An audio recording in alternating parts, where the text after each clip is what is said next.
Assalamualaikum warahmatullahi wabarakatuh. Salam sejahtera bagi kita semua. Salam hormat saya kepada seluruh Bapak Ibu guru.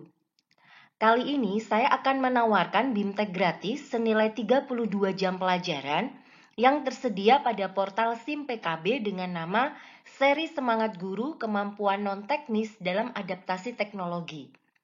Nah, akselerasi teknologi di dunia pendidikan ini kan sedang berlangsung ya. Jadi, ini adalah program pembelajaran yang dirancang untuk memberikan pembekalan kemampuan non-teknis bagi para guru dalam proses adaptasi teknologi pendidikan yang terus berjalan. Dengan mengintegrasikan teknologi dan kemampuan non-teknis ke dalam kelas, dapat menginspirasi kolaborasi, komunikasi, pemikiran kritis, dan kreativitas, sehingga hasil kegiatan belajar mengajar itu lebih jitu dan berdampak besar. Secara singkatnya, pada video ini saya akan memberikan gambaran bagaimana cara mendaftar BIMTEK gratis ini, yang kedua seperti apakah kegiatan pelatihannya, dan yang ketiga apakah keuntungan yang kita peroleh setelah mengikuti BIMTEK ini. Langkah yang pertama yaitu bagaimana cara mendaftarnya. Bapak Ibu guru bisa mulai dengan membuka portal SIM PKB Guru Belajar ya. Nah, kalau sudah masuk seperti ini, silakan dimasukkan nomor akun Bapak Ibu guru dan password. Setelah itu tekan masuk. Nah, kabar gembiranya ternyata di sini juga Bapak Ibu yang ada di naungan Depak ternyata bisa masuk menggunakan akun Simpatika. Nah, jadi tidak hanya guru yang ada di naungan Kemdikbud saja. Di Depak juga bisa ya. Di sini ada tersedia masuk dengan akun Simpatika. Hanya saja ketika saya mencoba memasukkan punya kakak saya, kebetulan kakak saya itu adalah guru di naungan Depak. Nah, munculnya seperti ini ketika saya menggunakan akun Simpatika tadi. Belum bergabung dengan komunitas tertentu. Jadi kayaknya MGMP-nya harus mendaftarkan dulu deh. Untuk agar Bapak Ibu yang ada di naungan Depak bisa mengakses kegiatan BIMTEK-BIMTEK yang ada di portal ini. Jadi ketua MGMP-nya harus mendaftar dulu ya untuk membuat sebuah komunitas di sini. Karena di sini syaratnya harus mengikuti atau harus tergabung dalam sebuah komunitas. Oke, kita kembali ke sini. Setelah Bapak Ibu bisa masuk, maka yang dipilih ini, ayo guru belajar, silakan ditekan. Setelah itu muncul seperti ini, pilih yang ada di sini ya, seri Semangat Guru, Kemampuan Non-Teknis. Nah, ini kalau boleh ditekan yang ini, atau di scroll ke bawah. Nah, kalau di scroll ke bawah nanti langsung Bapak Ibu diarahkan ke sini, seri Semangat Guru, Kemampuan Non-Teknis dalam Adaptasi Teknologi. Nah, pilih selengkapnya, ditekan saja. Kemudian akan muncul seperti ini, tekan mulai belajar. Nah, maka akan muncul akun milik Bapak dan Ibu guru. Nah, kebetulan ini saya tergabung dalam MGMP Ekonomi SMA Belajar. Kalau sudah seperti ini, Bapak Ibu silahkan di scroll ke bawah. Nanti akan ada pilihan BIMTEK mana yang tersedia. Nah, sebenarnya ada banyak ya BIMTEK yang tersedia. Kebetulan untuk Guru Merdeka Belajar saya sudah mengikutinya. Dan ini ada seri yang Semangat Guru. Nah, silakan ditekan yang ini. Nah, maka akan muncul seperti ini. Kalau sudah muncul seperti ini, Bapak Ibu silakan tekan daftar. Nah, nanti akan muncul berapa angkatan yang masih tersedia. Ada angkatan 7, angkatan 8, dan angkatan 9. Disesuaikan, silakan dipilih salah satu sesuai dengan waktu yang tersedia untuk Bapak Ibu guru bisa mengikutinya yang mana. Nah, kebetulan ini saya ingin mengikuti yang angkatan 7 saja. Nah, maka saya pilih tekan di sini. Kalau saya sudah tekan di sini, kemudian jangan lupa ini dicentang. Dicentang juga nanti akan otomatis. Nah, daftar di sini kalau ini udah dicentang-centang, daftar di sini akan berubah menjadi biru dan silahkan ditekan. Nah, jika muncul seperti ini dan Bapak Ibu sudah yakin untuk mengikutinya, maka tinggal ditekan iya saja. maka secara otomatis pada laman Bapak Ibu guru akan muncul seperti ini, bahwa Bapak Ibu itu sudah menjadi peserta angkatan 7 yang dimulai tanggal 29 Desember sampai 18 Januari. Ini kalau Bapak Ibu memilih angkatan 7. Kalau misalnya angkatan 8 dan angkatan 9 ya sesuai dengan tanggal pada angkatan tersebut. Nah, di samping jadwal ini, Bapak Ibu akan melihat gambar seperti ini juga. Nah, kegiatan pengimbasan. Kegiatan ini apa sih?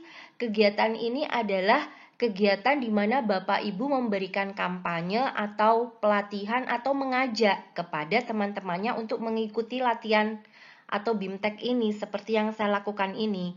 Dengan cara ini ditekan saja ikuti ini. Kemudian akan muncul seperti ini. Nah, letakkan tautan atau di mana video itu dikirim. Jadi, misalnya kan dikirim di YouTube ya. Nah, linknya silakan ditulis di sini, kemudian silakan ditekan unggah jika Bapak Ibu mengikuti pengimbasannya. Satu lagi yang nggak boleh dilupa, pada hari H-nya atau pada hari pelatihannya, Bapak Ibu silakan dibuka kembali SIM PKB-nya, maka gambar yang ini akan berubah menjadi seperti ini. Nah, sudah bisa dimulai pembelajarannya secara mandiri. Bapak Ibu tinggal menekan mulai ini. Ini ditekan. Nanti akan muncul seperti ini. Jadi ada 6 mata pelajaran ya. Pelajaran yang pertama yaitu resilience, tangguh dan teknologi. Pelajaran kedua yaitu critical thinking, berpikir kritis dan teknologi. Pelajaran yang ketiga yaitu creativity, yaitu tentang konten dan teknik penceritaan. Pelajaran 4 yaitu communication, tentang komunikasi efektif. Pelajaran 5 tentang empowered teacher, penerapan kelas campuran. Dan pelajaran ke-6 tentang collaboration atau kolaborasi dan dampak. Dikerjakan satu persatu secara berurutan. Misalnya saja kita mulai mengerjakan pelajaran pertama, silakan ditekan saja. Nanti muncul seperti ini. Nah, setiap mata pelajaran itu ada 3 kuis, kuis awal, kuis tengah, dan kuis akhir, dan ada 7 materi. 1, 2, 3, 4, 5, 6, 7. Materinya ini sangat mudah kok, karena hanya membaca dan menyimak video. Video yang disimak pun tidak terlalu panjang karena sudah diberikan poin-poin tertentu yang wajib disimak saja. Poin yang kedua yaitu seperti apakah materi BIMTEK-nya. Di sini saya akan menjelaskan saja tapi hanya secara singkat.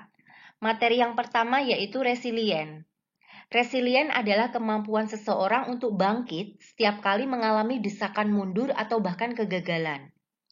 Seperti Bapak dan Ibu ketahui, bahwa potensi teknologi dalam meningkatkan pembelajaran itu kan semakin melimpah ruah. Namun perjalanan menjadi pembelajar untuk mencapai tingkat-tingkat manfaat teknologi tersebut cukup panjang. Dalam perjalanan itu kadang kita unggul, kadang juga ketinggalan. Nah, disinilah peran dari Bapak dan Ibu guru sebagai resilient. Gunakan setiap momen keunggulan itu sebagai tenaga untuk semakin melaju dan menyadari bahwa setiap momen ketinggalan adalah wajar dan kita perlu mengatur tenaga untuk mengejarnya. Nah, kita juga memerlukan sebuah kerangka dalam pembelajaran atau e-learning yang baik. Kerangka itu adalah kerangka SAMR. Apa itu SAMR? SAMR adalah kerangka yang mengilustrasikan tingkat kematangan seseorang dalam memanfaatkan teknologi dalam pembelajaran. Tingkat kematangan ini terdiri dari mulai yang pemula hingga yang mahir, yaitu dimulai dari substitution, augmentation, modification, dan redefinition.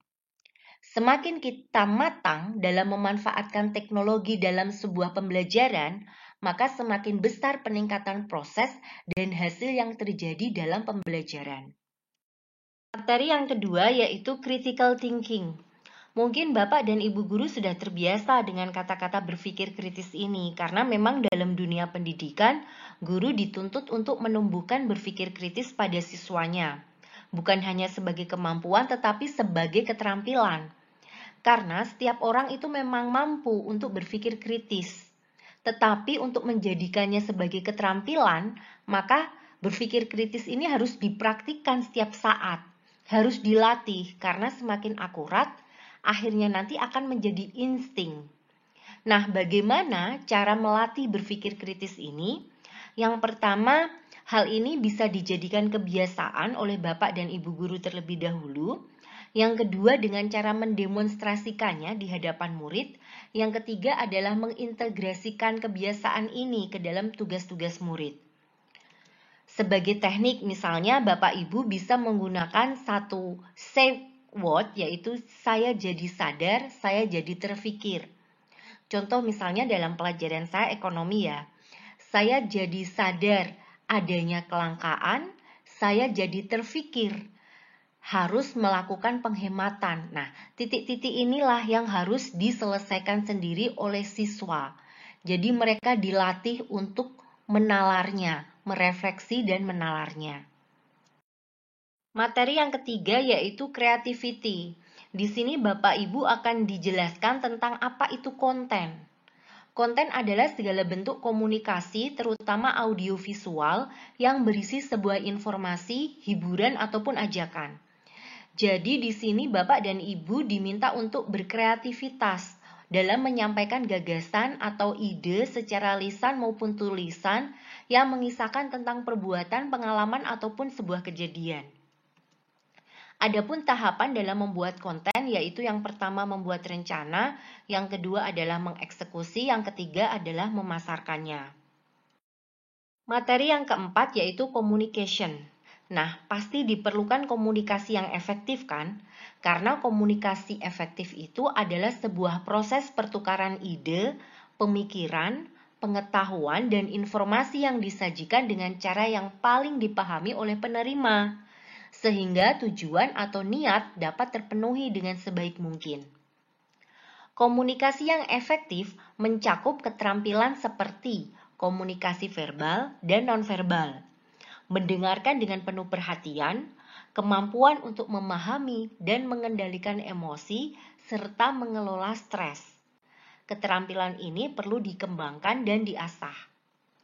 Di era komunikasi virtual, tantangan bagi kita adalah bagaimana menerapkan dan mengasah kemampuan komunikasi dengan baik ketika harus selalu siap beralih metode komunikasi, baik secara virtual maupun tatap langsung. Materi yang kelima yaitu Empowered Teacher. Di sini disajikan bagaimana cara mengelola kelas campuran atau yang biasa disebut dengan blended learning. Kelas campuran adalah kelas yang menerapkan pembelajaran campuran sehingga murid mendapatkan pengalaman belajar yang optimal. Blended learning ini merupakan program pendidikan yang memfasilitasi murid belajar dengan memenuhi 4 ciri sebagai berikut.